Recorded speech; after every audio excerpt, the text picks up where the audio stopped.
as a job.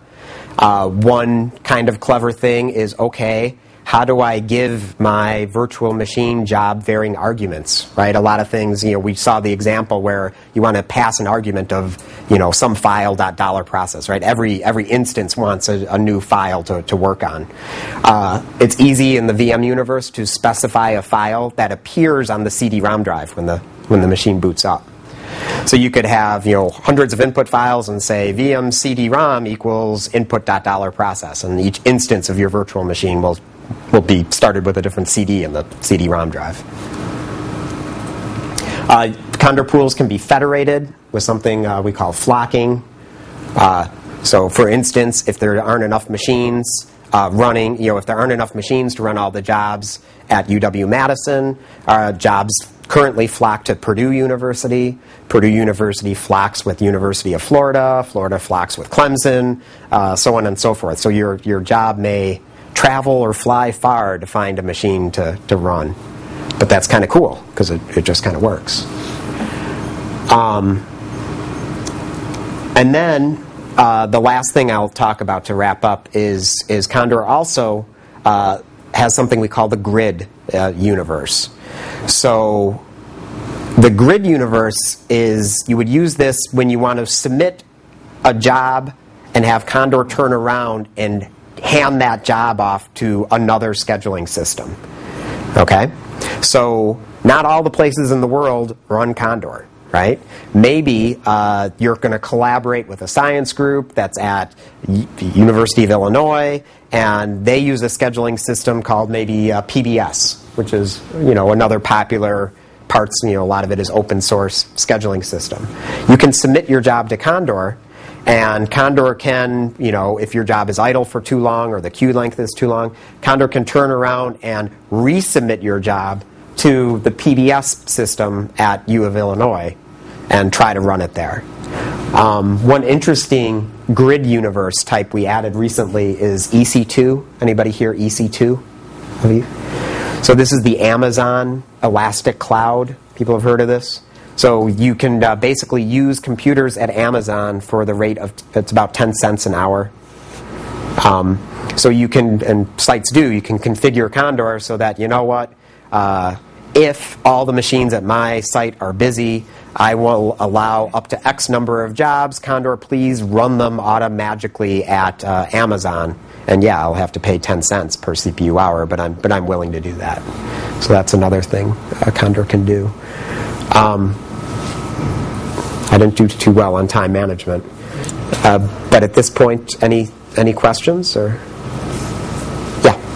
Can Condor jobs talk to external computers outside of the Condor network? Can you ping some random internet server or pull some data from the web? You can certainly pull data from the web. I mean, your jobs. So what you submit to Condor is, Condor doesn't really care, right? You don't have to rewrite your program or write your program to use kind of Condor. You can and gain additional services. But as far as just running at some random internet, getting cycles from some random internet site, not quite. There's sites that will let you use them if you pay them. I mentioned Amazon, 10 cents per hour. There are sites that we collaborate with, being a big research university. For example, there's an organization called the Open Science Grid, which we are a part of, and that's currently 70 institutions, mostly universities, but also government labs like Fermi National Labs and Argonne National Labs and whatnot, that all have created a compute grid together so that jobs from Wisconsin can run at any of these other 70 institutions. Yeah, but I was just wondering, what kind of safeguards are in against, a malicious process, right? Could you just use it like a big botnet or something like that? Just do a giant DDoS. Right. What's preventing a malicious person from using a Condor pool for malicious purposes? Is that the question? The answer is, Condor has strong authentication and authorization. You can configure your Condor pool to not accept a job submitted from just anybody, but only from somebody that presents a secure credential to you. And by secure credential, it could be a Kerberos ticket, it could be an SSL certificate, it could be a password, could be, so it authenticates the users that are submitting into it if you want it to. So basically it comes down to just if you do this, you'll probably get caught. Hopefully you won't be allowed in, or you'll get caught. Okay.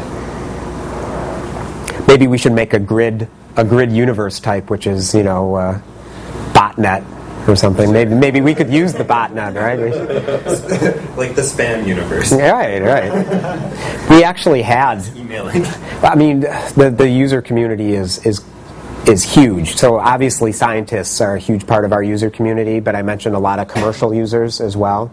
And one commercial user that emailed us from support, and this is in the crazy story file, but he was starting a company with set-top boxes. So he was doing the TV set-top box, but he wanted to use Condor to manage distributions of software on his set-top boxes. That's cool. But he also was like, these set-top boxes are CPUs and there's a lot of spare cycles, so I want to essentially have these set-top boxes sending out spam like in their spare time. And it was like, so. Identified spam as the task that they began. He said, send out email advertisements or something like this. It wasn't like he was going to have these spare cycles doing something productive. No. They were going to be making money for him. It was true capitalism. Any other questions? So what kind of resources do we have? So I know CAE has a Condor pool you can submit to. Right. Is there anything else floating around THW that we have access to?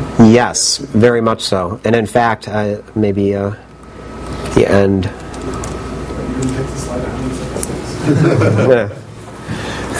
Slide 342. If you're looking for a place to use cycles or get cycles, I mentioned the Center for High Throughput Computing. There's the email address, CHTC Center for High Throughput Computing at cs.wisc.edu. Send email there and say I'm looking for a place to do my science. With CHTC, we'll help you get going. You can use the CAE pool. You can use the computer science pool. The Center for High Throughput Computing has its own compute resources as well. We have several thousand CPUs available that you can use. All told at UW, there's probably now about between 5,000 and 6,000 CPUs that are available, and hopefully, we're growing that at a steady rate. In addition, we flock with a lot of other institutions at CHTC, and we also are actively involved in this open science grid, which is 70 other institutions. So we should be able to find a home for your jobs to run on. Yesterday we were using a little over 5,000 machines on campus. We were also sent 400 some jobs off to University of Nebraska because they were MPI jobs and they have decent parallel resources there. And we just set up this flocking relationship with Purdue. I mentioned Purdue has 28,000 machines. So we'll run their stuff when they're overloaded, and they'll run our stuff when we're overloaded. Any other questions? Yeah. If you're on a local machine, and I've had this multiple times as a TA, where some guy's running a static friction analysis, which is using 6 gig of RAM. We're just swapping like mad. And I can't even teach the class because I can't use the computer to show the students anything. Is there a command to halt it and just say, stop running any of the Condor stuff right now? Okay, one, I would, whoever administers that machine, I would tell them maybe make your Condor policy a little more open towards people trying to use the machine, okay. Right? Because you can configure the Condor policy to, immediately kill the program as soon as anybody touches it. CAE and talking with them is like talking to a brick wall. So. Okay. So Condor vacate by default would be, yep. Okay. Condor_vacate. Right. And hit enter. Now in computer science, I mentioned how there's... Who do you talk to at CAE? If you send them to a help desk, that's not a good idea. No, send it to Unix requests. That won't get you better response. I can't say I know who to talk to. I'm asking you. I've talked to a few people. I actually go into their offices and they're never really helpful. I have a different experience. So. So it's possible that, because I mentioned authorization.